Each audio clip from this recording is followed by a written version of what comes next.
আসসালামু আলাইকুম ওয়া রাহমাতুল্লাহি ওয়া বারাকাতুহু। আলহামদুলিল্লাহ ওয়াসসালাতু ওয়াসসালামু আলা রাসূলিল্লাহ ওয়া আলা আলিহি ওয়া সাহবিহি ওয়া মান ওয়ালা, আম্মা বাদ। আলহামদুলিল্লাহ, আমরা সিরাতুল হাবিব বইটা হাতে পেয়ে গেছি। আপনারা দেখতে পাচ্ছেন, মাশাআল্লাহ, আমরা সিরাতুল হাবিব বইটা পেয়ে গেছি হাতে। আজকে থেকে যারা নিতে চান আমাদের সঙ্গে যোগাযোগ করলে বইটা পাবেন ইনশাআল্লাহ।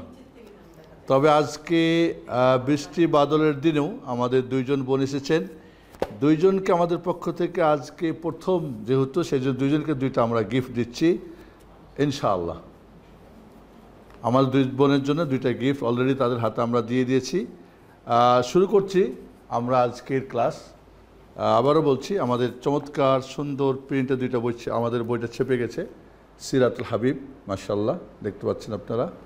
তো বইটা আপনারা যারা নিতে চান যোগাযোগ করুন আমাদের সাথে, ইনশাআল্লাহ আপনাদেরকে পৌঁছে দেওয়া হবে। আমাদের ক্লাসে এসে নেবেন সেটা আমরা আশা করি ইনশাআল্লাহ। চলুন আজকের ক্লাস আমরা শুরু করছি। দারুল হিজরত, বিদ্বেষী সিদ্ধান্ত, দিনের বিরুদ্ধে ষড়যন্ত্র, নতুন ইসলামী সমাজ প্রতিষ্ঠা, দিনী ভ্রাতৃত্ববোধ। নতুন করে আল্লাহর নবী আলাইহিস সালাম, আমরা এর আগে জেনেছি যে বায়াত হয়েছিল ইয়াসরিবের ৭৫ জনের সাথে, আর নারী ৩ জন, বাকি ৭২ জন পুরুষ, এবং ১২ জনকে নাকিব বানিয়ে দেওয়া হয়েছিল, প্রধান বানিয়ে দেওয়া হয়েছিল একটা দাওয়াতি কাজকে সুন্দর করে সংগঠিতভাবে করার জন্যে।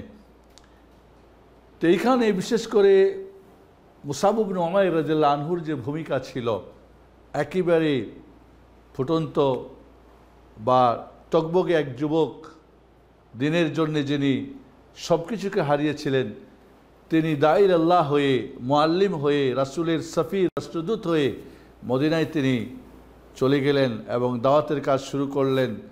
কঠিনভাবে তার দাওয়াতের কার্যক্রম ফলপ্রসূ হলো এবং মদিনায় প্রতিটি ঘরে ঘরে ইসলাম পৌঁছে গেল। সুবহানাল্লাহ।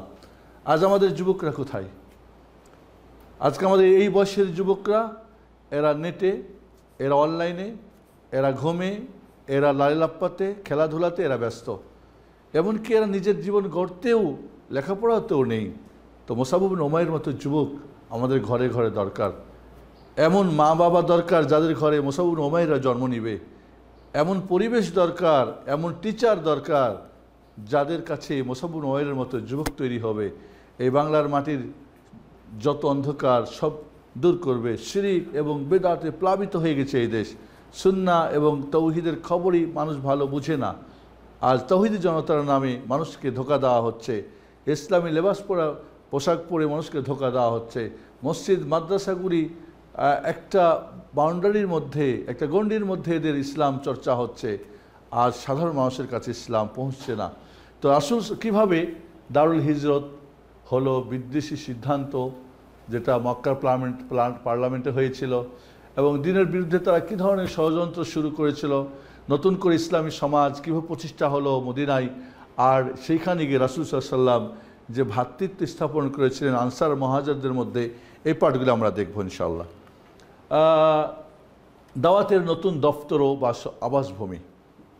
দ্বিতীয় বায়াতের আকাবার পর ইসলামের তার নিজ আবাসভূমি প্রতিষ্ঠা করতে সক্ষম হয়।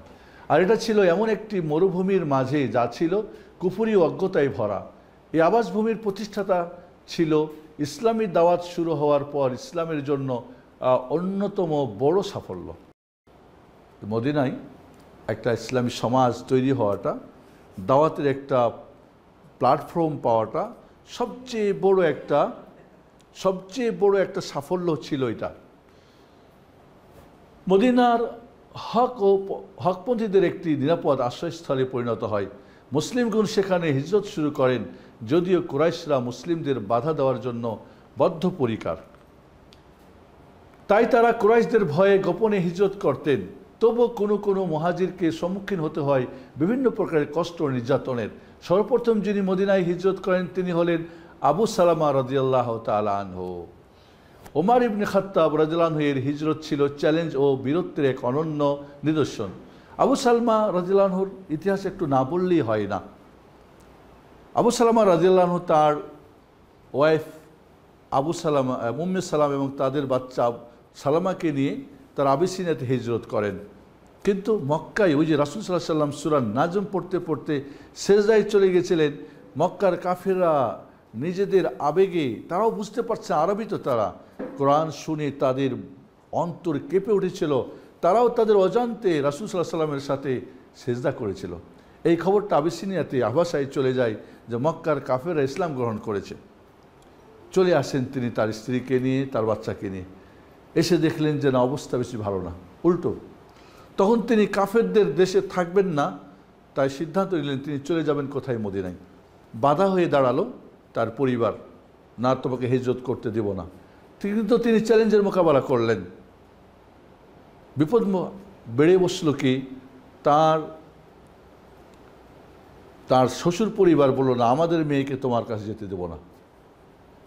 তারা তাকে বন্দি করে দিল। এবং আবু সালামা রাদিয়াল্লাহু তাআলা আনহুর পরিবার তার মেয়ে সালামাকেও তার থেকে ছিনিয়ে নিল, তুমি গেলে যাও, কিন্তু আমাদের পরিবারের মেয়েকে তোমার সাথে যেতে দেব না। তিনি একাই সব রেখে চললেন, আল্লাহর রাহে হিজরত শুরু করলেন আবু সালামা রাদিয়াল্লাহু আনহু। এবং 1 বছর ধরে উম্মে সালামা কাঁদত, সকালে উঠত, সেই দুপুরবেলা পর্যন্ত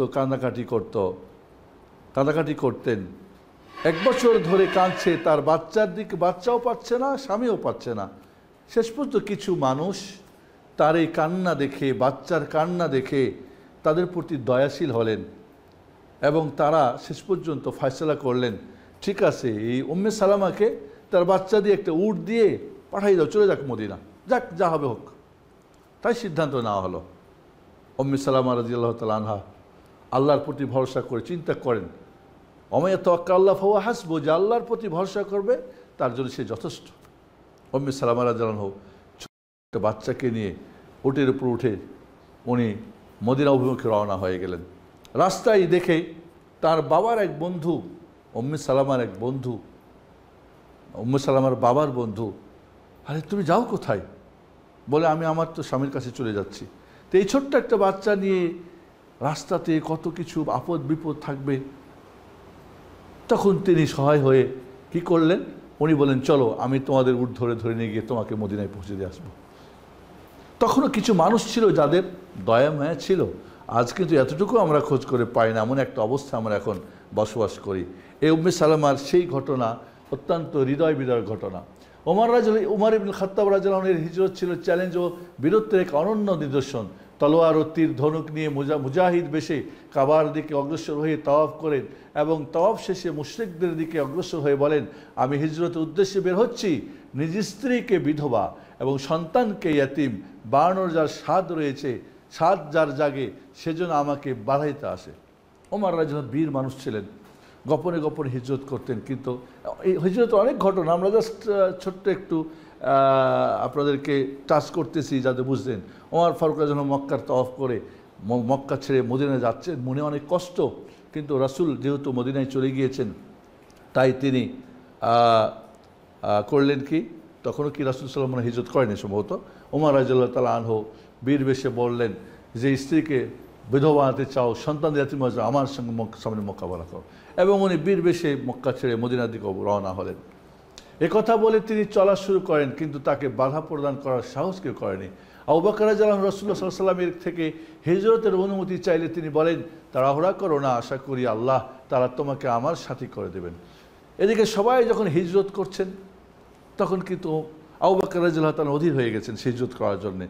রাসূল সাল্লাল্লাহু আলাইহি ওয়াসাল্লাম বললেন, তাড়াহুড়া করবেন না, আল্লাহ চাইলে আপনাকে আমার সাথী বানিয়ে দেবেন। এবং আবু বকর রাদিয়াল্লাহু আনহু হিজরতের প্রস্তুতি নেওয়া শুরু করলেন, 2টা উট কিনলেন, সব ধরনের প্রস্তুতি নেওয়া শুরু করলেন। এবার রাসূল সাল্লাল্লাহু আলাইহি ওয়াসাল্লামকে খুশি হলেন যে রাসূলের সঙ্গী হতে পারবো। এই সময় রাসূলের সঙ্গী হওয়া মানে কি, নিজের জীবনটাকে একেবারে শূন্যের উপর তুলে ধরা, নিজের জান দিয়ে মাল দিয়ে রাসূলকে রক্ষা করার জন্য তিনি সঙ্গী হওয়ার জন্য কাঁদছেন। সুবহানাল্লাহ, কি ছিল তাদের! একথা বলে তিনি চলা কই গেল। কুরাইশদের পার্লামেন্টে জরুরি অধিবেশন। মুশরিকরা যখন দেখলো রাসূলুল্লাহ সাল্লাল্লাহু আলাইহি ওয়াসাল্লামের সাহাবাগণ ছেলে সন্তান মাল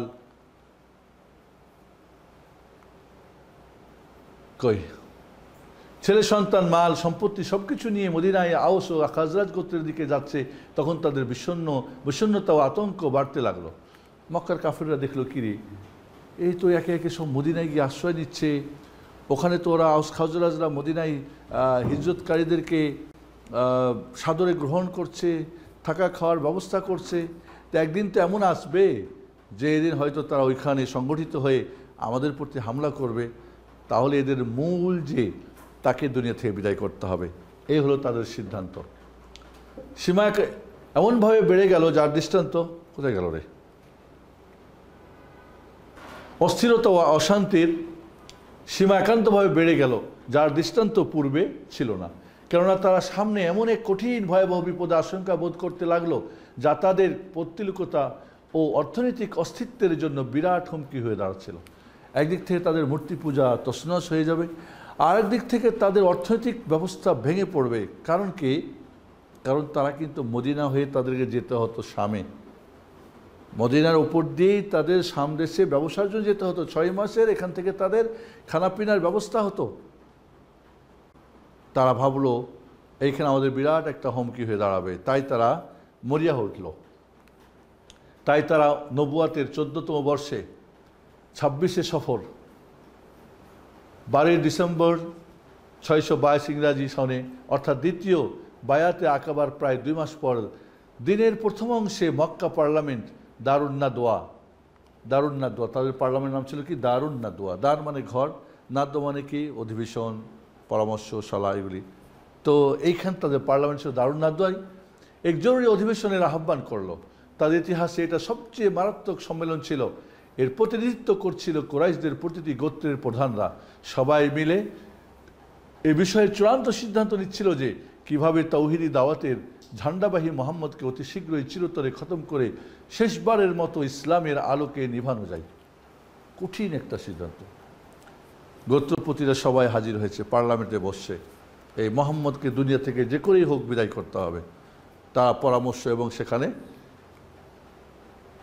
এক নাজদি শেখের বেশ ধরে এ সম্মেলনে অংশগ্রহণ করেন ইবলিস শয়তান। নাজ মানে হচ্ছে নাজ রিয়াদ এবং যে তালগাসিম এলাকায় থেকে নাজ বলা হয়। ওইখানের একজন বুড়ো সড়ো মানুষ সেজে, শেখ মানে ওই বুড়ো মানুষ সেজে ওই পার্লামেন্টে হাজির। ইবলিস শয়তান নিজে ভাবলো আজকেই তো একটা ভালো সুযোগ। আর স্পিকারের দায়িত্ব পালন করে সেই নিজেই। আর সেই ইবলিস শয়তান তাকে যখন দেখছে বাইরে আগত এবং খুব যোগ্য সম্পন্ন, কথাবার্তায় খুব পটু, তখন তাকেই পার্লামেন্টের কি স্পিকারের দায়িত্ব দেওয়া হলো। তার নেতৃত্বে এবার বসেছে সভা। পার্লামেন্টে হত্যার নিষ্ঠুর বিল পাস। বিভিন্ন প্রকার বাস্তব আসার পর দীর্ঘ সময় তা নিয়ে আলোচনা পর্যালোচনা চলে। সর্বশেষ সিদ্ধান্ত হয় মোহাম্মদের হত্যার। কেউ বললো একে বন্দি করে রাখো। ইবলিস শয়তান বলল ওর ভক্তরা বন্দিশালা ভেঙে তাকে নিয়ে যাবে বের করে, তাকে তাহলে দেশান্তর করা হোক। দেশান্তর ওইখান থেকে সে শক্তিশালী হয়ে তোমাদের উপর হামলা করবে। তারা বলল তাকে বিভিন্ন ধরনের প্রস্তাব, কিন্তু ইবলিস শয়তান বারবার স্পিকারের দায়িত্ব বলছে না, এটা হবে না। শেষ পর্যন্ত আবু জাহাল বলল প্রত্যেক গোত্রের তলোয়ার সহ একজন করে শক্তিশালী যুবক দেবে। সশস্ত্র যুবকরা মোহাম্মদকে ঘিরে একযোগে হামলা করে হত্যা করবে। অতঃপর তার রক্ত বিভিন্ন গোত্রে বন্টন করা হবে। এর ফলে কখনো বনি আব্দে মনাফ রাসূল সাল্লাল্লাহু আলাইহি ওয়াসাল্লামের গোষ্ঠী সকল গোত্রের সাথে যুদ্ধ করতে সক্ষম হবে না। আবু জাহাল বলল না, প্রত্যেক গোত্রের একটা করে যুবক, একটা করে উলঙ্গ তরবারি, খোলা তরবারি, 100 জন যুবক দেওয়া হবে। মোহাম্মদকে ঘেরাও করা হবে। একসাথে সবাই তরবারি দিয়ে তাকে খণ্ডবিচ্ছিন্ন বিখণ্ড করে দিবে। আর মোহাম্মদের যে গোত্র বনি আব্দে মানাফ, এরা তখন আমাদের সঙ্গে যুদ্ধ করতে পারবে না। 100টা গোত্রের সঙ্গে একটা গোত্র পারবে না যুদ্ধ করতে। তখন তারা বলবে রক্তপণ দিয়ে দাও, তখন আমরা সবাই মিলে 100টা উট দিয়ে দিব, ঝামেলা শেষ। আবু জাহালের এই প্রস্তাবকে স্পিকার কে ইবলিস কি বলল, আর আমরা সকলে মিলে তার রক্তমূল্য দিয়ে দেব। নাজদি শেখ ইসলামী ইবলিস সে মানুষের রূপ ধরে সেখানে উপস্থিত হয়েছিল, বলল তার কথাই কথা, তথা চূড়ান্ত সিদ্ধান্ত অন্য কোনো সিদ্ধান্ত হতেই পারে না। সুবহানাল্লাহ।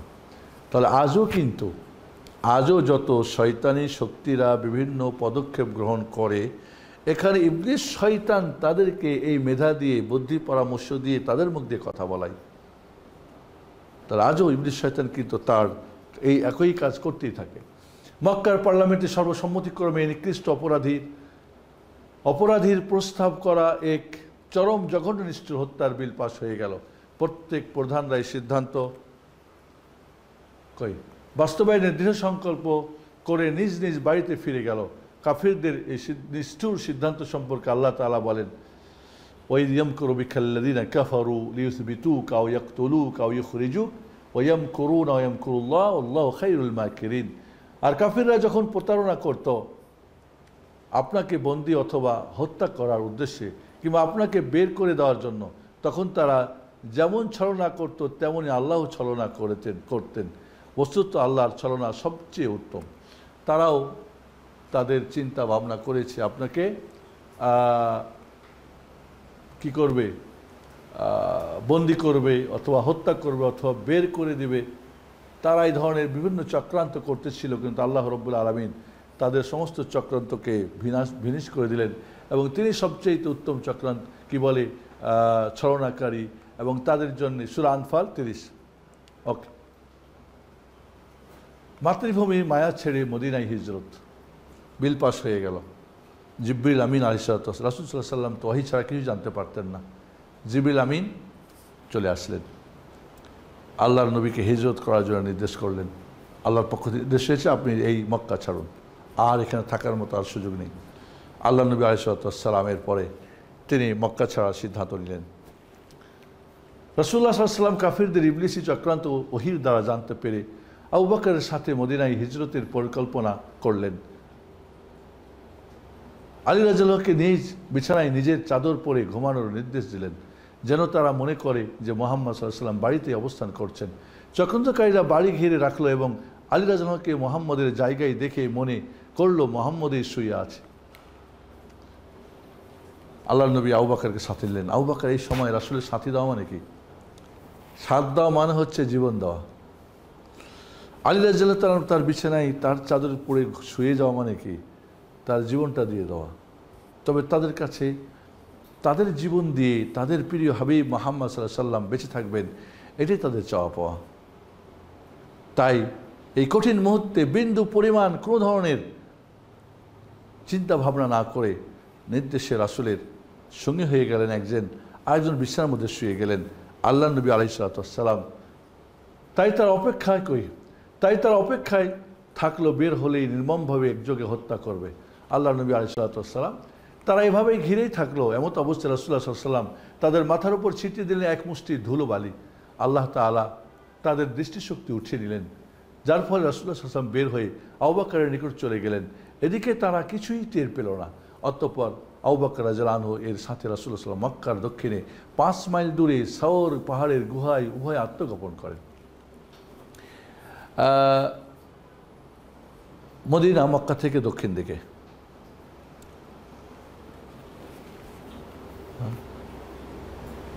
কি বলে উত্তরে না দক্ষিণে? মক্কা থেকে মদিনা উল্টো দিক হওয়ার কথা, দক্ষিণ হবে কেন? তাহলে উত্তর।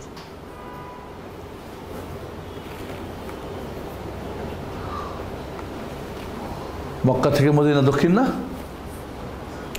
উত্তর, বিপরীত দিক। অর্থাৎ এখানে যে জিনিসটা ছিল আমি এটা কনফার্মের পরে জানবো। সম্ভবত মক্কা থেকে মদিনা উত্তরে,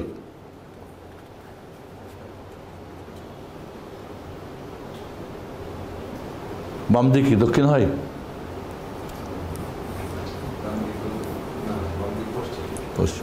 আচ্ছা, যাই হোক, বিপরীত দিকে রাসূল সাল্লাল্লাহু আলাইহি ওয়াসাল্লাম যখন গারে সাওর মানে হচ্ছে কি? সাওর মানে হচ্ছে গরু।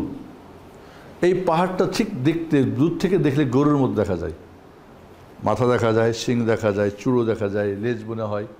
তো এই জন্যে এই পাহাড়টার নাম ছিল কি? সাওর পর্বত। তো এই সাওর পর্বতের একটা গুহা ছিল, গুহাটাকে বলা হয় গারে সাওর। আল্লাহ নবী আলাইহিস সালাতু ওয়াস সালাম সেইখানে আবু বকরকে সাথে নিয়ে সেখানে গিয়ে আত্মগোপন করলেন। ওরা সবাই রাসূল সাল্লাল্লাহু আলাইহি ওয়াসাল্লামের একটা এখানে ছিল, মানে কৌশল ছিল যে ওরা ভাববে মুহাম্মদ মক্কার দিকেই কি মদিনার দিকেই যাবে, কিন্তু তিনি মদিনার বিপরীত দিকে তিনি এই সাওরে ও ঠিকই আছে, মক্কা থেকে মদিনা আসতেছে রাসূল সাল্লাল্লাহু আলাইহি ওয়াসাল্লাম, তাই না? ঠিক আছে, মক্কা থেকে মদিনা তিনি আসতেছেন। তাহলে মদিনা হচ্ছে উত্তরে, মদিনা হচ্ছে মক্কা থেকে উত্তরে, কিন্তু তিনি করছেন কি উত্তর দিকে না গিয়ে আরও দক্ষিণে গিয়েছেন, যাতে মক্কার কাফেররা বুঝতে না পারে, কারণ ওরা জানতো যে মোহাম্মদ হিজরত করলে বা পালালে দক্ষিণ দিকে উত্তর দিকেই পালাবে। তাই তিনি একটা কৌশল করলেন, বিপরীত দিকে গিয়ে তিনি অবস্থান করলেন 5 মাইল দূরে। এদিকে কুরাইশদের যুবকরা ভোরে যখন রাসূল সাল্লাল্লাহু আলাইহি ওয়াসাল্লামের বিছানায় আলীকে পেল, তখন সবাই তার উপর ঝাঁপিয়ে পড়ল এবং রাসূলুল্লাহ সাল্লাল্লাহু আলাইহি ওয়াসাল্লামের ব্যাপারে জিজ্ঞাসাবাদ করতে লাগলো, কিন্তু তার কাছে কোনো খবরই পেল না। খবর না পাওয়ায় মারধর এবং টানা হেঁচড়া করে ছেড়ে দিল। এদিকে আল্লাহর নবী আলাইহিস সালাম যাওয়ার পূর্বে মক্কার মানুষের মূল্যবান যত আমানত ছিল, কারণ তিনি আল আমিন ছিলেন, এই সমস্ত আমানত নাম দিয়ে দিয়ে আলীকে লিখিয়ে বলেছিলেন যে আলী, তুমি এই আমানতগুলি সমস্ত কাফেরদের ঘরে ঘরে পৌঁছে দিয়ে তারপরে তুমি মক্কা ছেড়ে মদিনার দিকে যাবে, তার আগে যাবে না। সুবহানাল্লাহ। একটা কঠিন মুহূর্তে তাদের আমানতগুলি তাদেরকে দিয়ে দেওয়া, নিজে নিতেও পারতেন তিনি, কিন্তু না, তিনি এই আমানত কী করলেন, রেখে দিলেন, বলে দিলেন তুমি আমানত সবার কাছে পৌঁছে দেবে। তারা আলী রাদিয়াল্লাহু আনহুকে ধরে একটু হালকা মারপিট করলো, টানা হেঁচড়া করে দেখলো কোনো উপায় নেই, মোহাম্মদ তো নাই, তাহলে মোহাম্মদ এখন আলীকে নিয়ে ব্যস্ত হওয়ার দরকার নেই, মোহাম্মদকে আমাদের খোঁজ করে বের করতে হবে। ইতিমধ্যে মক্কার কাফেররা জানতে পারলো মোহাম্মদ নিরাপদে কোথায় চলে গিয়েছে। তারা করলো কি, 100টা উট ঘোষণা করলো পুরস্কার, যে মোহাম্মদের শিরচ্ছেদ করে জীবিত বা মৃত্যু হাজির করবে তার জন্য 100টা উট পুরস্কার করা হলো। মক্কার কাফেররা, এরা তীরন্দাজ ছিল, এরা বাহাদুর ছিল, বীরবেশ ছিল, এরা সবাই ছুটে পড়লো চতুর্দিকে মোহাম্মদকে ধরে নিয়ে আসবে এবং 100টা উটের পুরস্কার নেবে। এরপর রাসূলুল্লাহ সাল্লাল্লাহু আলাইহি ওয়াসাল্লামকে তালাশ করার জন্য ঘোষণা দিল যে মোহাম্মদকে জীবিত অথবা মৃত এনে দিবে, পারবে তাকে 100টি উট পুরস্কার দেওয়া হবে।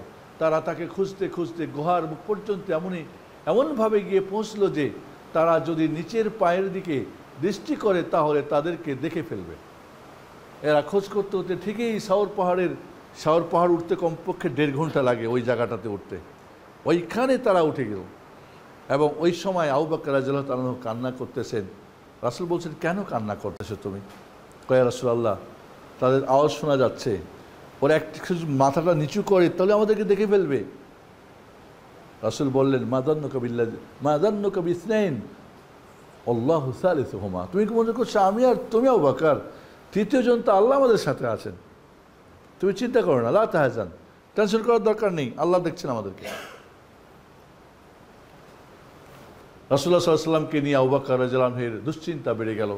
অতঃপর রাসূলুল্লাহ সাল্লাল্লাহু আলাইহি ওয়াসাল্লাম তাকে বললেন, মা যান্নুকা ইয়া আবু বকর বিসনাইন আল্লাহু সালিসুহুমা, রাহুল বুখারী। আবু বকর, তোমার কি ধারণা আমরা দুজন, আল্লাহ তো তৃতীয়জন আছেন? বুখারী। আল্লাহু আকবার। মানে এই মুহূর্তে আল্লাহ রাব্বুল আলামিন তার রাসূলকে কীভাবে সহযোগিতা করতেছেন। একটু যদি তারা টের পাইতো এখানে মোহাম্মদ আত্মগোপন করে আছে এবং তার আবু বকর, ওখানেই তারা তাকে ছিন্ন ভিন্ন করে ছাড়তো। কিন্তু আল্লাহ রাব্বুল আলামিন যাকে হেফাজত করবেন তাকে কেউ মারতে পারবে না, আর যাকে মারবেন তাকে কেউ বাঁচাতে পারবেন না। এটা আমাদের কি ঈমান। রাসূলুল্লাহ সাল্লাল্লাহু আলাইহি ওয়াসাল্লাম বললেন, আল্লাহ তাআলা এই ঘটনার বর্ণনা করে বলেন, ইল্লা তানসুরুহু ফাকাদ নাসারাহু আল্লাহু ইয আখরাজাহু আল্লাযীনা কাফারু সানিয়া ইসনাইন ইয হুমা ফিল গার ইয ইয়াকুলু লিসাহিবিহি লা তাহজান ইন্নাল্লাহা মা'ানা ফাআনজালাল্লাহু সাকিনাতাহু আলাইহি ওয়া আইয়াদাহু বিজুনুদিন লাম তারাওহা ওয়া জাআলা কালিমাতাল্লাযীনা কাফারু সুফলা ওয়া কালিমাতুল্লাহি হিয়াল উলিয়া ওয়াল্লাহু আজিজুন হাকীম। সূরা তাওবা 40। আল্লাহ রাব্বুল আলামিন এখানে, যদি তোমরা তাকে রাসূল সাল্লাল্লাহু আলাইহি ওয়াসাল্লামকে সাহায্য না করো তবে মনে রেখো আল্লাহ তার সাহায্য করেছিলেন। যখন তাকে কাফেররা বহিষ্কার করেছিল তিনি ছিলেন দুজনের একজন। যখন তারা গুহার মধ্যে ছিলেন তখন তিনি আপন সঙ্গীকে বললেন, বিষণ্ণ হইও না। মানে আবু বকর আল্লাহ রাসূল বললেন, আল্লাহ আমাদের সাথে আছেন। অতঃপর আল্লাহ তা প্রতি স্বীয় সান্ত্বনা নাজিল করলেন এবং তার সাহায্যে এমন বাহিনী পাঠালেন যা তোমরা দেখোনি। বস্তুত আল্লাহ কাফিরদের কথা নিচু করে দিলেন, আর আল্লাহর কথায় সদা সমুন্নত এবং আল্লাহ পরাক্রমশালী প্রজ্ঞাময়। সূরা তওবা 40। এখানে আল্লাহর সাহায্যকারী যে বাহিনী, এই বাহিনী বলতে বিভিন্ন বর্ণনায় যেগুলো আছে যে ওখানে মাকড়সা জাল পেড়ে দিল, ওখানে কবুতর বাসা বেঁধে দিল, আর এই জন্যে এই ধরনের ঘটনাগুলি আসলে বিশ্বস্ত সূত্রে সাব্যস্ত না, যদিও যে মানে ওয়াইজিনরা বলে থাকেন যে ওখানে এই জন্যে ওরা বলে এটাই ছিল জালালি কবুতর বা অমুক কবুতর, এই জন্য কবুতর খাওয়া যাবে না, বিভিন্ন ধরনের কথা। জালালি কবুতর এটাই শাহজালাল নিয়ে আসছিলেন, কেউ বলছেন এটাই রাসূলের ওই এতে মাকড়সা মারা যাবে না কারণ মাকড়সা রাসূলের জাল পেড়ে দিয়েছিল। এগুলি ভিত্তিহীন, এগুলির কোনো সঠিক কোনো তথ্য নাই। তবে ফেরেশতাটা সেই বাহিনীটা কি আল্লাহ রাব্বুল আলামিন তিনি জানেন ভালো, এবং সাহাবায়ে-কেরাম জিজ্ঞেস করেন এই বাহিনীটা কী বাহিনী ছিল ইয়া রাসূলুল্লাহ, তা আমাদের কি জিজ্ঞাসা করা দরকার। মোট কথা সাহায্য হয়েছে, রাসূল নিরাপদ ওখান থেকে মদিনা অভিমুখে বের হতে পেরেছেন, সেটা হলো মূল কথা। এভাবে তারা 3 দিন পর্যন্ত সাওর পাহাড়ের গুহায় অবস্থান করলেন। তিনি মক্কা ত্যাগ করার সময় মক্কার বাজারের হাজওয়ারা নামক স্থানে দাঁড়িয়ে মক্কাকে সম্বোধন করে বলেন। এখানে আল্লাহ নবী আলাইহিস সালাম যখন হিজরত করছেন আবু বকরের বাড়ি থেকে, তো আসমা রাদিয়াল্লাহু তাআলা আনহা আবু বকরের মেয়ে, তিনি তাদের কিছু খাওয়া দাওয়া বেঁধে বুঝে দিচ্ছেন। এখন বাঁধভেদ তার একটা রশিও নাই, তখন করলেন কি তার যে কোমরে বাঁধা ছিল, যে ছায়া পড়েছিলেন, ওইখান থেকে ওটা বের করে 2টা ভাগ করে একটা দিয়ে কোমরে বাঁধলেন, একটা দিয়ে ওই মাল সামানগুলি বেঁধে দিলেন। এই জন্য তাকে বলা হয় জাতুন নেতাকাইন। জাতুন নেতাকাইন, নেতাক মানে একটা পার্ট বাঁধার। এই দিনে ওই রশিটার দাম বা ওই ফিতাটার দাম কত, সুবহানাল্লাহ। ওই মুহূর্তে ওই সময় আসমা রাদিয়াল্লাহু আনহা যে পদক্ষেপটা কতই আল্লাহর কাছে প্রশংসনীয়, কারণ ওই কঠিন মুহূর্তে যে যতটুকু সহযোগিতা করেছে আল্লাহর কাছে পৃথিবীর চাইতে উত্তম। তাহলে এবং আল্লাহ নবী আলাইহিস সালামের কাছে আবু বকরের যে গোলাম ছিল, খানা দানা নিয়ে যেত, খবর আদি দিতেন, খবর আদি আবার নিয়ে আসতেন কেমন আছেন, এবং হেঁটে যেতেন। আর আসার সময় যেই পা ওইগুলি মিশিয়ে মিশিয়ে আসতেন, যাতে করে না বুঝতে পারে যে এখান দিয়ে কেউ হেঁটে গেছিলো, কারণ ওই পথ ধরে হয়তো তারা গিয়ে মোহাম্মদ, কারণ তারা তো মোহাম্মদকে তালাশ করতেছে।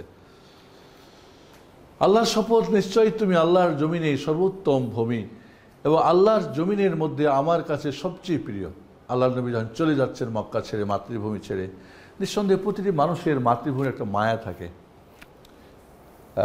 যারা বিদেশ খাটেন, তারা প্রবাসী যারা, তারা বুঝতে পারেন যে যখন দেশ ছেড়ে প্রবাসে পা বাড়ান তখন কতই না কষ্ট লাগে তাদের, এবং দেশের মায়া তাদের কত করে বিষণ্ণ করে রাখে যে কখন দেশে ফিরে যাব। তো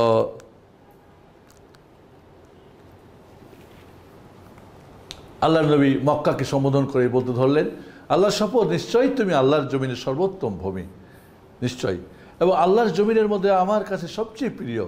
যদি তোমার থেকে আমাকে বের করে না হতো, বের করা না হতো, তাহলে আমি কখনোই বের হতাম না। সহিহ তিরমিজি, হাদিস নম্বর 3925। অতঃপর উত্তর দিকে মদিনার পথে চলা শুরু করলেন। তাহলে রাসূল সাল্লাল্লাহু আলাইহি ওয়াসাল্লাম, আমার প্রথম এখানে কনফিউজ হয়েছিলাম, কি মনে হচ্ছিল যে মদিনা থেকে মক্কা যাচ্ছেন নাকি, এরকম একটা ভেজাল লাগতেছিল। সুবহানাল্লাহ। তারপর তিনি উত্তর দিকে মদিনার পথে চলা শুরু করলেন। রাস্তা ছিল খুবই দুর্গম ও দীর্ঘ। তাদের পথ প্রদর্শক ছিল আব্দুল্লাহ ইবনে ওরাইকেত নামক এক মুশরিক ব্যক্তি, যার রাস্তা চেনার অভিজ্ঞতা ছিল খুব ভালো। খিররিত বলা হয়। আব্দুল্লাহ বিন ওরাইকেত, সে কিন্তু কাফির, কিন্তু সেও কিন্তু রাসূল সাল্লাল্লাহু আলাইহি ওয়াসাল্লাম তার সাথে কন্ট্যাক্ট করছেন, তাকে এত টাকা টুকি দিবে, দিরহাম দিবে, এবং সে তার রাস্তা পার করে দেবে। আর রাস্তা সম্পর্কে সে অভিজ্ঞ ছিল। একটা রাস্তা যদি না অভিজ্ঞ হয়, হয়তো রাস্তার মধ্যখানে গিয়ে ধরা খেয়ে যাবে। তাদের সঙ্গে আরও ছিলেন আবু বকর রাদিয়াল্লাহু আনহু দাস আমির ইবনে ফুহাইরা। তাহলে মোট 4 জন। হিজরতের সময় তিনি সাল্লাল্লাহু আলাইহি ওয়াসাল্লাম এই দোয়াটি পাঠ করেন, রব্বি আদখিলনি মুদখালা সিদকিন ওয়া আখরিজনি মুখরাজা সিদকিন ওয়াজআলনি মিন লাদুনকা সুলতানান নাসিরা। হে প্রতিপালক, আমাকে মদিনার উত্তমভাবে দাখিল করুন, মদিনায় উত্তমভাবে দাখিল করুন, প্রবেশ করুন, এবং আমাকে মক্কা থেকে বের করুন উত্তম রূপে, আর আমার জন্য আপনার পক্ষ থেকে সাহায্যকারী শক্তি প্রস্তুত করুন। সুবহানাল্লাহ। আমার বের হওয়াটাও যেন সুন্দর হয় মক্কা থেকে নিরাপদে, প্রবেশটাও যেন সুন্দর হয় মদিনাতে আমার নিরাপদে, আর আমার জন্য উত্তম সাহায্যকারী তোমার পক্ষ থেকে নিযুক্ত করে দাও। রব্বি আদখিলনি মুদখালা সিদকিন ওয়া আখরিজনি মুখরাজা সিদকিন ওয়াজআলনি মিন লাদুনকা সুলতানান নাসীরা। হিজরতের দ্বিতীয় দিনে তারা উম্মে মাআবাদ নামের এক মহিলা তাঁবুর অতিক্রম করার সময় তার কাছে খানাপিনা চান। আল্লাহ নবী হিজরত করছেন এখন রাস্তায়।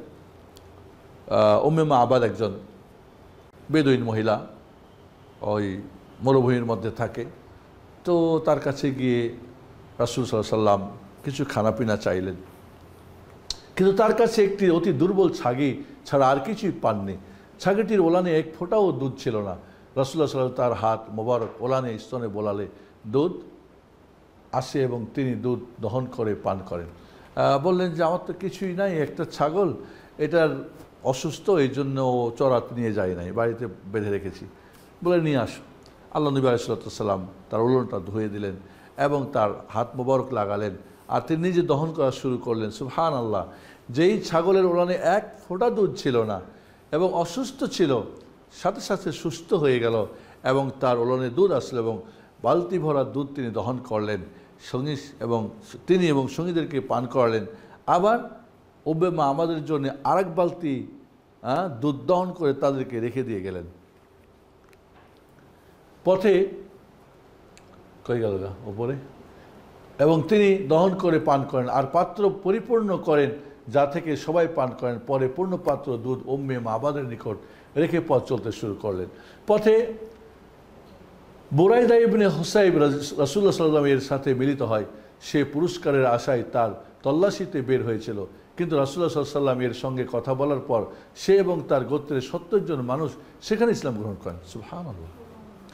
এরা সবাই রাসূলকে ধরার জন্য গেছে, পুরস্কার নেবে ১০০টা উট, কিন্তু সেখানে রাসূলের সঙ্গে কথা বলে তার কথার মধ্যে এমনই দাওয়াত ছিল, তার এতই মধুমাখা কথা ছিল, এত সুন্দর করে তিনি বলতেন যে তাদের অন্তরকে জয় করার মতো, হিট করার মতো কথা বলতেন। তাই রাসূল সাল্লাল্লাহু আলাইহি ওয়াসাল্লামের কথা শুনে সে এবং তার বংশের বুরাইদা ইবনে হুসাইব এবং তার গোত্রের ৭০ জন মানুষ সেখানে ইসলাম গ্রহণ করলো। সুবহানাল্লাহ। আল্লাহ এটা পক্ষ থেকে আরও একটা রাসূলের জন্য সান্ত্বনা। রাস্তায় সুরাকা ইবনে মালিক পুরস্কারের লোভে হিজরতি কাফেলার অনুসরণ করছিল। কে? সুরাকা বিন মালিক। সে নিকটে পৌঁছলে আবু বকর কাঁদতে লাগলেন। নবী সাল্লাল্লাহু আলাইহি ওয়াসাল্লাম তার উপর বদদুয়া করলে শক্ত মাটিতে ঘোড়ার 2 পা হাঁটু পর্যন্ত দেবে যায় এবং সে ঘোড়া থেকে নিচে পড়ে যায়। সুরাকা বিন মালিক পুরস্কারের জন্যে সেও ছুটাছুটি করছে, ঠিক বুঝতে পারছে এই হিজরতি কাফেলা এটাই মুহাম্মাদের। গিয়ে কাছাকাছি যখন আবু বকর কাঁদতেছেন, রাসূল বললেন, আবু বকর কেন কাঁদতেছো? কয়, ইয়া রাসূলুল্লাহ, আমার নিজের জন্য না, আপনার জন্য। দেখেন না ওই যে সুরাকা বিন মালিক এসে গেছে, আমাদেরকে ধরে ফেলবে।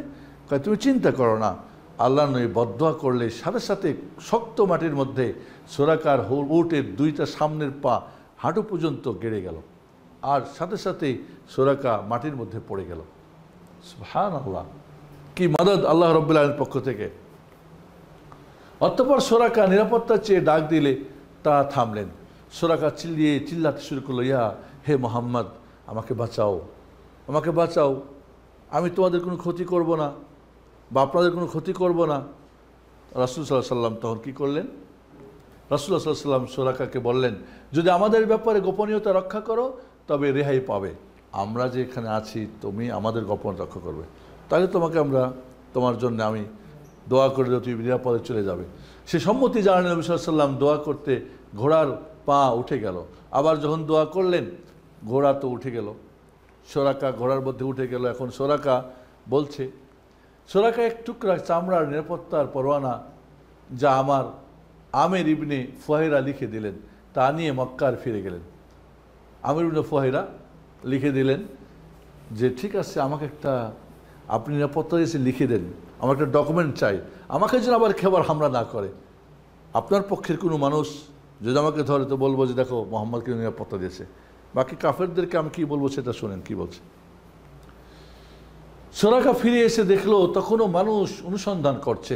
সে বলল, ওদিকে তোমাদের যে প্রয়োজন ছিল সেটা আমি করে এসেছি, যেদিকে যাচ্ছে ওদিকে নাই, ওদিকে আমার সব দেখা শেষ, তোমরা যাও, ওদিকে আর প্রয়োজন নাই তোমাদের। যে লোকটা ছিল কিছুক্ষণ আগে মোহাম্মদকে পাকড়াও করে হত্যা করবে, সেই লোকটা তার পক্ষে হয়ে যায়। এইভাবেই কিন্তু আল্লাহর মাদদ চলে আসে আল্লাহ দিনের কাজ করলে। ওদিক ছাড়া অন্যদিকে তালাশ করো। দিনের শুরুতে যে লোকটি হিজরতি কাফেলার বিরুদ্ধাচারী ছিল, দিনের শেষে সেই ব্যক্তি হয়ে গেল তার জন্য প্রহরী। সুবহানাল্লাহ। আর এইভাবেই যদি আমরা আল্লাহর দিনের জন্য হিজরত করি, আল্লাহ আমাদের সাহায্য করবেন। এটাই হলো নিয়ম। ইসলামের প্রথম কিটা, ইসলামের প্রথম মসজিদ ভিত্তিক একটা সমাজ গড়ে উঠবে, এটাই হলো মুসলমানদের নিয়ম। আজ আমাদের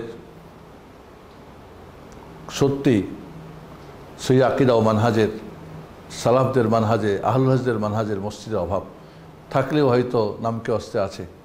একটা পরিবেশ দরকার, একটা সমাজ দরকার, নতুন সমাজ তৈরি, যেখানে মসজিদ, মাদ্রাসা, স্কুল, কলেজ, ইউনিভার্সিটির পরিবেশ সব কিছু অনেকগুলো হবে কোরআন সুন্নাহর।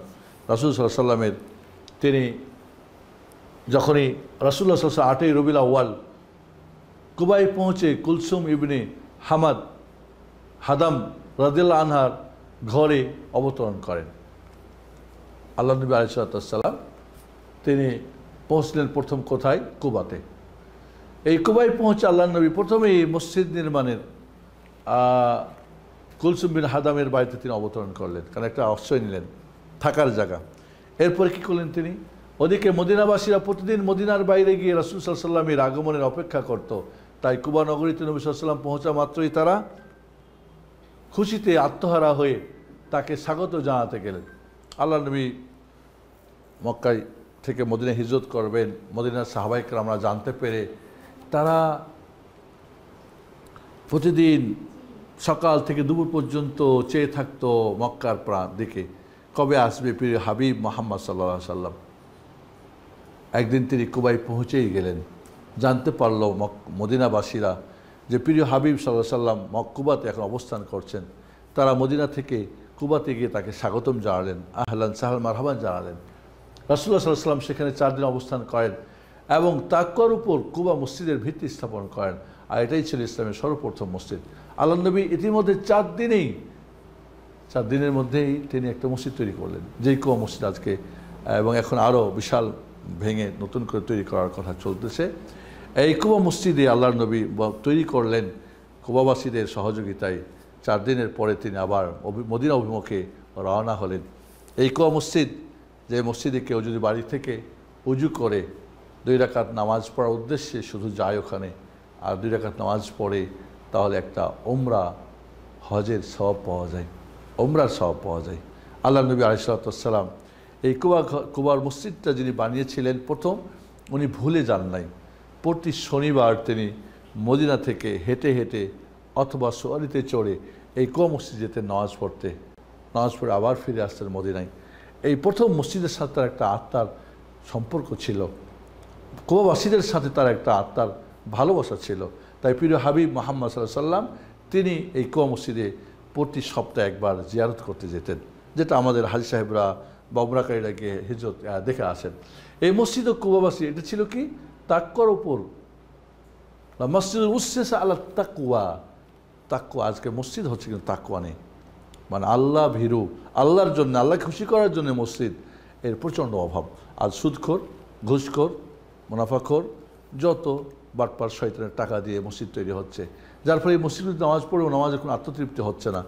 এই জন্যে তাকওয়ার ভিত্তিতে মসজিদ যে রাসূল সাল্লাল্লাহু আলাইহি ওয়াসাল্লাম করেছিলেন মক্কা, কুবায় এবং পরে মদিনায়, সেই মসজিদের আজ আমাদের প্রচণ্ড অভাব। মসজিদ নতুন নতুন হচ্ছে কিন্তু তাকওয়ার অভাব। এই মসজিদ ও কুবাবাসী সম্পর্কে আল্লাহ তাআলা বলেন, লা মসজিদুল উসসিসা আলা তাকওয়া মিন আউয়ালি ইয়াউমিন আহাক্কু আন তাকুমা ফীহি রিজালুন ইউহিব্বুনা আন ইয়াতাতাহহারু আল্লাহু ইউহিব্বুল মুত্তাহহিরিন। সূরা তাওবা 108। যে মসজিদের ভিত্তি রাখা হয়েছে তাকওয়ার উপরে প্রথম দিন থেকে, সেটি আপনার দাঁড়াবার যোগ্য স্থান। সেখানে রয়েছে এমন লোক যারা পবিত্রতাকে ভালোবাসে, আর আল্লাহ পবিত্র লোকদেরও ভালোবাসেন। সুবহানাল্লাহ। এই মসজিদের মুনাফিকরা এই মসজিদের বিপক্ষে একটা মসজিদ দাঁড় করেছিল, মসজিদে জেরার বলে যাকে, মানে মুসলিমদের মাঝে একটা ভাঙন সৃষ্টি করার জন্যে, গ্রুপ সৃষ্টি করার জন্যে। এবং আল্লাহ নবী আলাইহিস সালাম অলরেডি ওই মসজিদে উদ্বোধন করার জন্য যাওয়ারও তিনি চিন্তা করেছিলেন, কিন্তু জানতেন না যে একটা ষড়যন্ত্র, মুসলিমদেরকে দুইটা ভাগ করে দেওয়া হবে। সেজন্যে করলেন কি, তিনি আল্লাহ রাব্বুল বলে যে না, ওই মসজিদে যাওয়া যাবে না। সে মসজিদের ঘটনাও আছে কোরআনে। তাহলে এই তাকওয়ার ভিত্তিতে মসজিদের প্রচণ্ড অভাব আজ আমাদের জমিনে। পঞ্চম দিনে রাসূলুল্লাহ সাল্লাল্লাহু আলাইহি ওয়াসাল্লাম আল্লাহ তাআলার নির্দেশে উষ্ট্রির উপর আরোহণ করে মদিনার উদ্দেশ্যে রওনা হন। বাহনে তার পিছনে ছিলেন তার সফর সঙ্গী আবু বকর সিদ্দিক রাদিয়াল্লাহু আনহু। এদিকে রাসূলুল্লাহ সাল্লাল্লাহু আলাইহি ওয়াসাল্লাম তার মামার বাড়ি বনি নাজ্জারে পূর্বেই খবর পাঠিয়েছিলেন, তারা তাদের গলায় তলোয়ার ঝুলিয়ে এসে হাজির হন। আল্লাহ নবী কুবা থেকেই পাঠিয়েছিলেন যে হ্যাঁ, তিনি তার যে মামা পরিবার বানু নাজ্জার, আমেনার যে পরিবার, সেইখানে তিনি খবর দিয়েছিলেন। এবং রাসূল সাল্লাল্লাহু আলাইহি ওয়াসাল্লাম মদিনায় প্রবেশের সাথে সবাই গলার মধ্যে তরবারি ঝুলিয়ে, মানে কি আত্মসমর্পণ করে, সারেন্ডার হয়ে এবং নিরাপত্তার যেটাকে প্রতীক হিসাবে তারা দাঁড়িয়ে গেলেন। আল্লাহ নবী আলাইহিস সালাম তার উষ্ট্রি যেহেতু নির্দেশ ছিল, সাথে ছিলেন তার আবু বকর। জুমার দিন রাসূলুল্লাহ সাল্লাল্লাহু আলাইহি ওয়াসাল্লাম মদিনার উদ্দেশ্যে রওনা হলেন এবং সকলকে তার চতুর্পার্শ্বে বনি সালিম ইবনে আউফ আসার পর জুমার সময় হলে সাহাবীদেরকে নিয়ে জুমার সালাত আদায় করেন। সেদিন তাদের সংখ্যা ছিল মাত্র 100 জন। আল্লাহ নবী কিন্তু যখন কুবা থেকে মদিনা আসছেন, তো বানু সালেম গোত্রের এখানে বনি সালিম ইবনে আউফের এখানে জুমার টাইম হয়ে যায়, তখন ওইখানেই তিনি জুমার নামাজ পড়েন। একটা ছোট্ট মসজিদ ছিল, আমরা দেখেছি বাঙাফুট, এখন এটা মনে শুনছি বিশাল করে মসজিদটা তৈরি করা হচ্ছে। প্রথম জুমা মদিনায় রাসূলুল্লাহ সাল্লাল্লাহু আলাইহি ওয়াসাল্লাম 100 জনকে নিয়ে কী করেছিলেন, এখানে পড়েছিলেন। দারুল ইসলামে প্রিয় হাবিবের আগমন। রাসূলুল্লাহ সাল্লাল্লাহু আলাইহি ওয়াসাল্লাম এবার আল্লাহ নবী মদিনায় ঢুকতেছেন। রাসূলুল্লাহ সাল্লাল্লাহু আলাইহি ওয়াসাল্লাম জুমার সালাত আদায়ের পর মদিনায় প্রবেশ করলেন। সেদিন থেকে ইয়াসরিব শহরটির নাম রাখা হলো মদিনাতুর রাসূল, তথা রাসূলের শহর। আগে তিবা, তাইবা বা ইয়াসরিব বলা হতো, পরবর্তীতে এই মদিনার নাম হয়ে গেল মদিনাতুর রাসূল, রাসূলের শহর। আল্লাহু আকবার। ধন্য হলো মদিনাবাসী, ধন্য হলো মদিনা নিজেও, যার নাম চেঞ্জ হয়ে গেল রাসূলের শহর। এর চাইতে বড় গর্ব মদিনাবাসীর জন্যে এবং মদিনার জন্যে আর কি হতে পারে। এই জন্য মদিনাতুর রাসূল বা মদিনাতুত তাইয়্যিবা, পরবর্তীতে মদিনা মুনাওয়ারা যারা রাসূলকে নূর টুর মনে করে, এই ধরনের থেকেও হতে পারে, বা এই জন্য অনেকেই মদিনা মুনাওয়ারা বলতে পছন্দ করেন না, কারণ মুনাওয়ারা নূর থেকে, রাসূল নূরের তৈরি, বেদাতীদের নাম এটা, কিন্তু প্রকৃত নাম কি মদিনাতুর রাসূল। মদিনাতুর রাসূল ও মদিনাতুর রাসূল ও মদিনা তাইয়্যিবা, তিবা এরকম নাম। রাসূলুল্লাহ সাল্লাল্লাহু আলাইহি ওয়াসাল্লাম এর মেহমানদারির জন্য আনসারগণ উষ্ট্রির লাগাম ধরে প্রতিযোগিতা শুরু করলেন। এখন রাসূল তো উঠে বসে আছেন, আবু বকর সহ উঠ যাচ্ছে উষ্ট্রি। এখন সবাই টানাটানি করে যে রাসূল আমাদের গোত্রে আসেন, আমাদের ঘরে আসেন, আমাদের পরিবারে আসেন। সবাই চাই রাসূল তাদের মেহমান হোক, সবাই চাই ব্যক্তিগত আমার বাড়ির মেহমান হোক। আল্লাহ নবী আলাইহিস সালাম বললেন, কিন্তু রাসূলুল্লাহ সাল্লাল্লাহু আলাইহি ওয়াসাল্লাম বললেন, আমার উষ্ট্রি আল্লাহ তাআলার নির্দেশে যেখানে বসবে সেখানেই আমি অবতরণ করব। রাসূলকে বলে দেওয়া হয়েছে, এই উটটা যেখানে বসবে গিয়ে মদিনায়, ওইখানে আপনি অবতরণ, তার আগে না। কারণ এই উটটাকে আল্লাহ নির্দেশ করেছেন, কোন জায়গাটা আল্লাহর পছন্দ ওই জায়গাটাই গিয়ে উটটা বসবে। সুবহানাল্লাহ। উষ্ট্রির এক জায়গাতে এসে বসে গেল। এটা ছিল আবু আইয়ুব আনসারী রাদিয়াল্লাহু আনহুর বাড়ির সামনে। ধন্য হলো আবু আইয়ুব আনসারী রাদিয়াল্লাহু আনহু, ঠিক তার বাড়ি মসজিদ নববীর সামনেই ছিল। আবু আইয়ুব আনসারীর বাড়িটা কিন্তু আমরা যখন মদিনায় 88 সালে পড়তে গেছি তখন দেখেছিলাম একটা লাইব্রেরি করে রাখা ছিল মসজিদ নববীর সামনের দিকে, চত্বরটাতে এখন যেটা। তো এইখানে উটটা বসে গেল। আল্লাহ নবী তখন বললেন, কি বললেন, আর সেটাই ছিল মসজিদ নববীর মসজিদ এর জায়গা, কারণ এখানেই রাসূলের মসজিদ হবে, এটাই ছিল নির্দেশ আল্লাহর পক্ষ থেকে, ইঙ্গিত দেওয়া ছিল। রাসূলুল্লাহ সাল্লাল্লাহু আলাইহি ওয়াসাল্লাম আবু আইয়ুব আনসারী রাদিয়াল্লাহু আনহুর ঘরে মেহমানদারি কবুল করলেন। বাহ, ধন্য আবু আইয়ুব আনসারী এবং তার ওয়াইফ। রাসূলুল্লাহ সাল্লাল্লাহু আলাইহি ওয়াসাল্লাম যখন তার, এবং এখানে 2 তলা একটা বাড়ি ছিল, নবী সাল্লাল্লাহু আলাইহি ওয়াসাল্লামের ঘর বাড়ি নির্মাণ হওয়া পর্যন্ত তিনি আবু আইয়ুবের বাড়িতে অবস্থান করেন। এখানে একটু বলি, আবু আইয়ুব আনসারী রাদিয়াল্লাহু আনহু তার 2 তলা ঘর ছিল। তো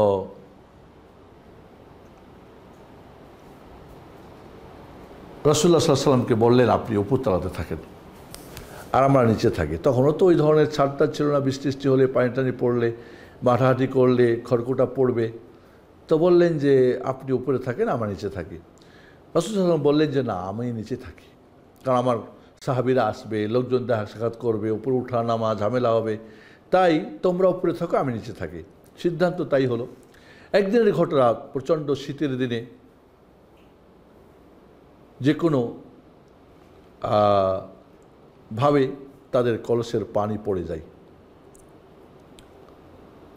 এখন ছাদ তো আর পাকা করা ছিল না, ছাদ বেয়ে তো পানি রাসূলের উপরে পড়বে গিয়ে, তাই তাদের যে ল্যাপকাথা যা ছিল, কম্বল গায়ে দেওয়া ঠান্ডার দিনে, ওইটা দিয়ে ওই পানিটা কী করে শোষণ করে, যাতে করে রাসূল সাল্লাল্লাহু আলাইহি ওয়াসাল্লামের উপর এক ফোঁটা পানি যেন না পড়ে। আল্লাহু আকবার। এবং এই চরম শীতের সময় নিজে কাতর হয়ে রাত্রি যাপন করেন, হয়তো সকালে সেটা ধুয়ে টুয়ে শুকানোর ব্যবস্থা করেন। রাসূলুল্লাহ সাল্লাল্লাহু আলাইহি ওয়াসাল্লামের জন্যে তারা বাড়িতে যা কিছু পাক করত, আবু আইয়ুব আনসারী এবং তার পরিবারের জন্যে পাকশাক করা হয়, পুরো খানাটা রাসূলের কাছে দিতেন। রাসূল সাল্লাল্লাহু আলাইহি ওয়াসাল্লাম খেতেন, তার সাথে যারা মেহমান আসতো তারা খেতেন, সাহাবায়ে কেরাম খেতেন, তার পরিবার খেতেন।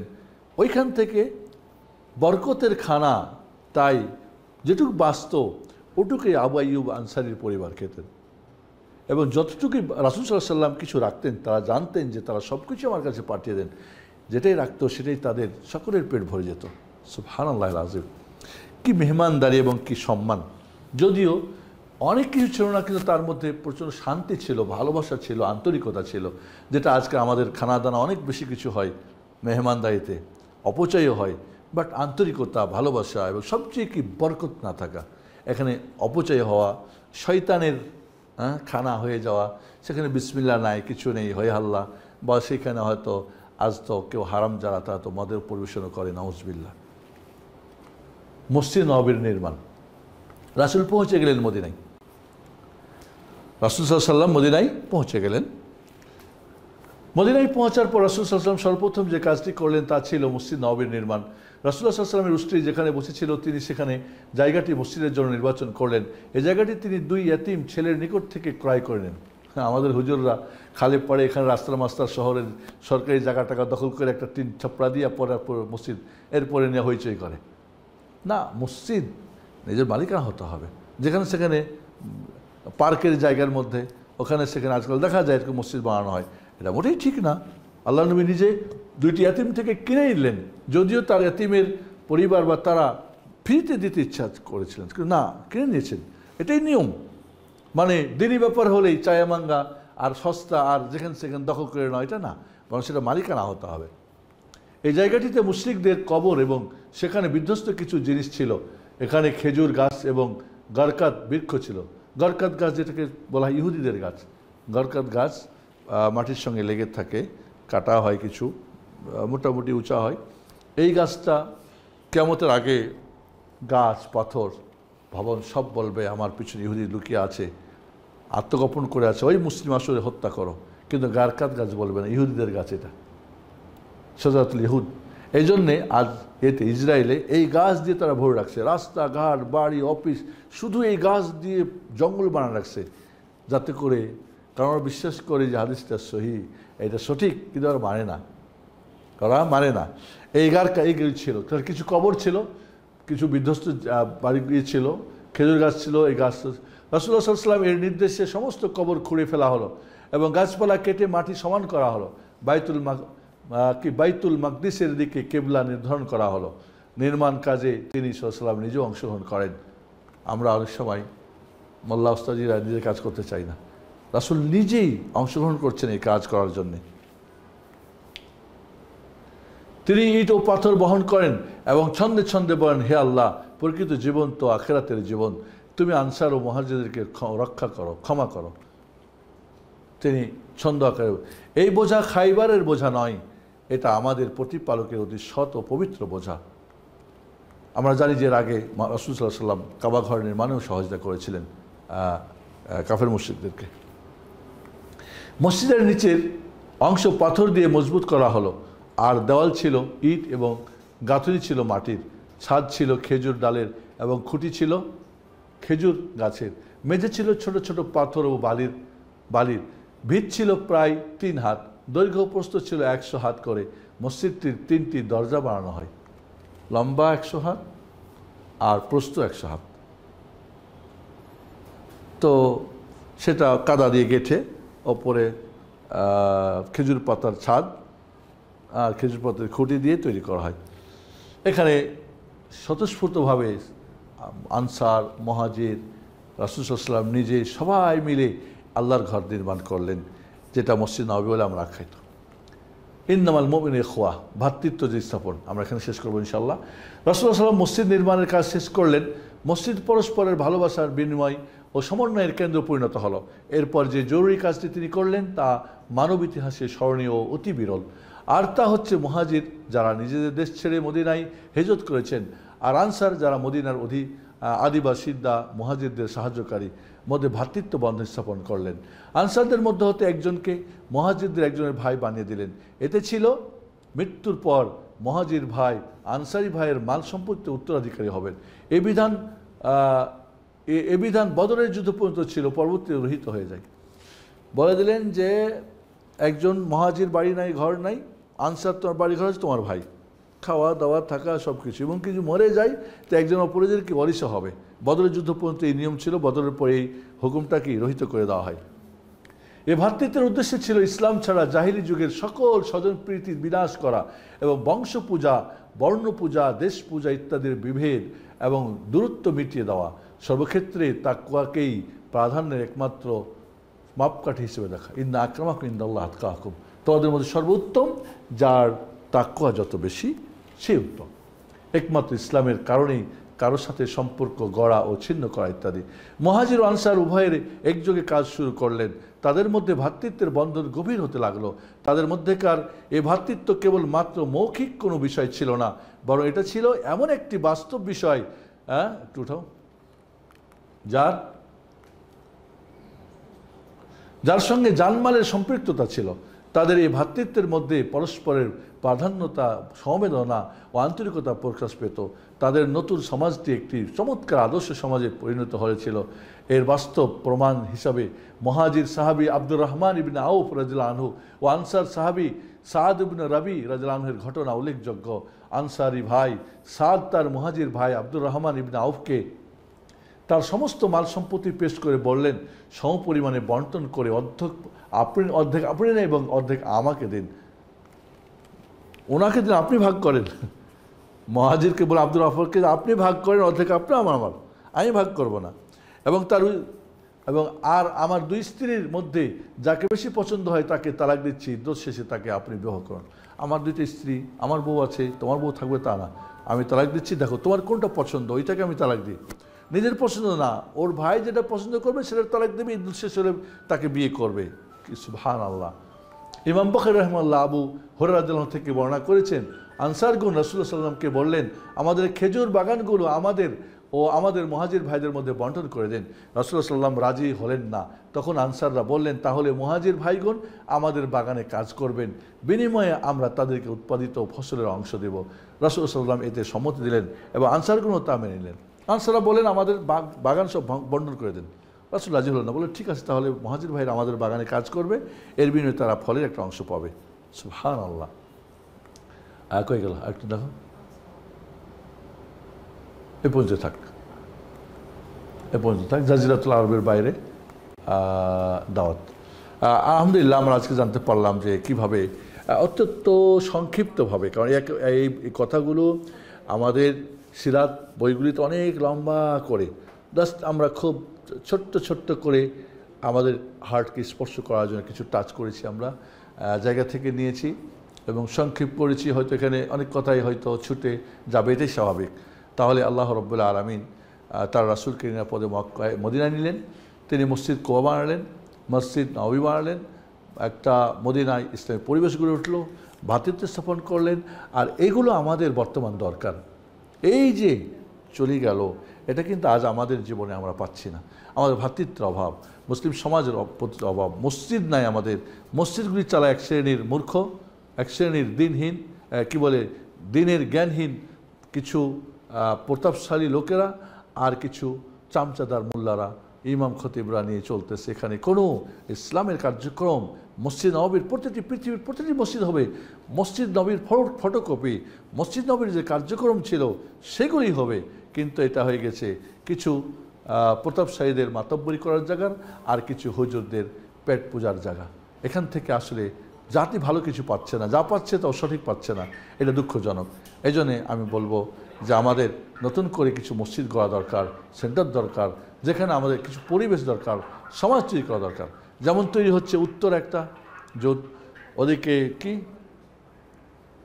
ওইটা ওই যে 300 ফিটের ওদিকে পূর্বাঞ্চল, তো এরকম তো কিছুই হওয়া দরকার, পরিবেশ হওয়া দরকার।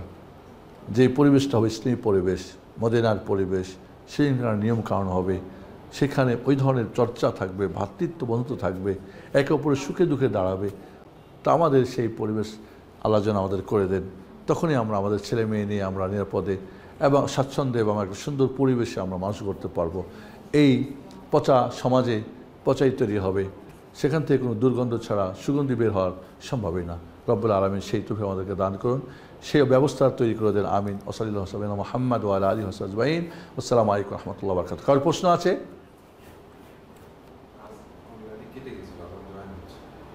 কেটে গেছিল? ও জি, হ্যাঁ হুজাইফা, তোমার কোনো প্রশ্ন আছে?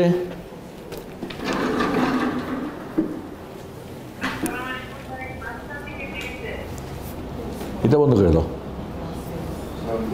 ওয়ালাইকুম আসসালাম রহমতুল্লাহ। জি আপু, ভালো আছেন?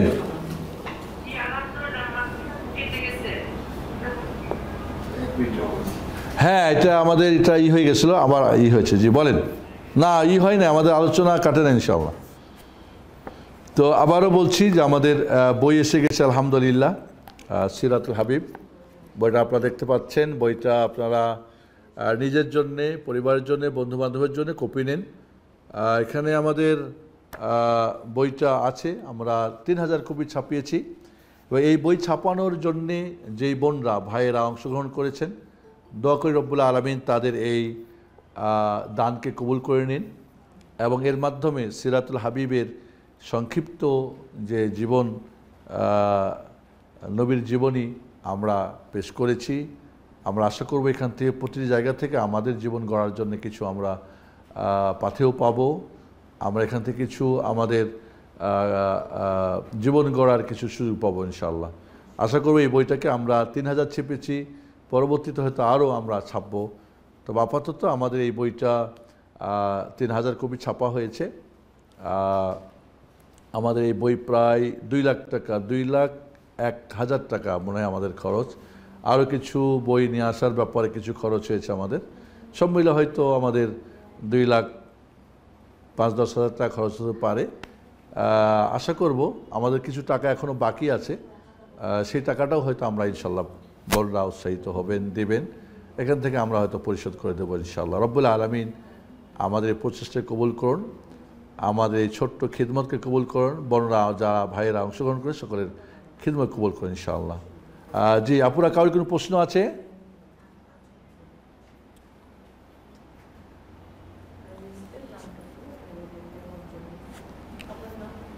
রবিউল আউয়াল মাস নিয়ে আমাদের বেশ কিছু প্রশ্ন আমরা বলবো। রবিউল আউয়াল মাস নিয়ে আমার খুতবাও হয়েছে, তাকওয়া মসজিদে আলোচনা শুনতে পারেন। রবিউল আউয়াল কেন্দ্রিক রাসূলের যে ঈদে মিলাদুন্নবী, এটা সম্পূর্ণ বিদআত এবং এটা অপসংস্কৃতি, কাফের মুশরিক ফেরাউন, ইহুদি খ্রিস্টানদের শিয়া রাফেজিদের অনুষ্ঠান, এটা মুসলিমদের না। এর মধ্যে অপচয়, শয়তানের কাজ, এর সাথে রয়েছে অনেক ধরনের নারী পুরুষের অবাধ মেলামেশা, এখানে অনেক বাতিল আকিদা, রাসূলের ভালোবাসার নামে অনেক কিছু করা হয়, এবং রাসূল সাল্লাল্লাহু আলাইহি সাল্লামের ভালোবাসা প্রকৃত, তার রেখে যাওয়া কোরআন সুন্নাহর অনুকরণ করা, এটা হলো ভালোবাসা। আহলে বাইতকে ভালোবাসা, রাসূলের রেখে যাওয়া যে দিন, এই দিনকে নিজে চর্চা করা, অন্যের কাছে পৌঁছানো, এটাই হলো রাসূলের ভালোবাসা। জটা করে ঘটা করে জয়ন্তী বা উৎসব পালন করা, বা ইসলামের দুইটা ঈদ মাত্র, ঈদুল আজহা, ঈদুল ফিতর, তৃতীয় ঈদ বা সৈয়দুল আয়াদ, এই ধরনের নামকরণ বাকি কেন্দ্র করে ছুটি ঘোষণা, সরকারি উৎপাদন বন্ধ, অফিস আন্দোলন বন্ধ, ফ্যাক্টরি বন্ধ, হুজুরের হালুয়া রুটি, আবার মসজিদে এটা ওটা সব মিলে হাজার হাজার কোটি টাকা লস করা হয়, যা সম্পূর্ণ শয়তানের কাজ, শয়তানের জন্য খরচ করা হয়। এই জন্যে শয়তান খুশি হয় বেদাত করলে, এটা আমার মনে রাখতে হবে। আর বিশেষ করে বলবো যে একটা আব্দুল্লাহ ইবনে আব্বাস রাদিয়াল্লাহু আনহু বলছেন, যেটা তালবিসুল ইবলিস কিতাব ইবনুল জাওজি উল্লেখ করেছেন, যে শয়তান সবচেয়ে খুশি হবে যদি আমার মৃত্যু হয়। আব্দুল্লাহ আব্বাস বলছেন, আমার মৃত্যুতে সবচেয়ে খুশি হবে কে? শয়তান। কারণ শয়তান বেদাত বানায়, এই বেদাতটা দেশ থেকে আরেক দেশ, ব্যক্তি থেকে আরেক ব্যক্তি, এক সমাজ থেকে আরেক সমাজ, এক পর্যায়ে গিয়ে এটা আমার কাছে গিয়ে হাজির হয়। আমার কাছে যখন এই বেদাত পৌঁছে, তখন আমি সুন্নত দিয়ে এই বেদাতের কী করি? দাফন কাফন করে দিই। আর এই বেদাত দুনিয়া থেকে বিদায় নাই। সেই জন্যেই ইবলিস আমার মৃত্যু কামনা করে। আর ইবলিসের কাছে সবচেয়ে প্রিয় পাপ হচ্ছে কি? বিদাত। আর বিদাতকারী বিদাত করে মনে করে জান্নাতে চলে যাচ্ছে, কিন্তু সে আসলে যাবে জাহান্নামে। সে ভাববে আমি আল্লাহর সন্তুষ্টি অর্জন করি, আসলে সে শয়তানের সন্তুষ্টি অর্জন করে। সব মিলে আমরা তবে কিছু ওলামারা বলছেন যে যদি রাসূলের তুমি জনবাসী পালন করতেই চাও, তাহলে প্রতি সোমবার রোজা রাখো। রাসূল প্রতি সোমবার রোজা রেখেছেন। আর তুমি জটা করে ঘটা করে 12 রবিউল আউয়াল, এটা তো রোজা সোমবার হতেও পারে, নাও হতে পারে।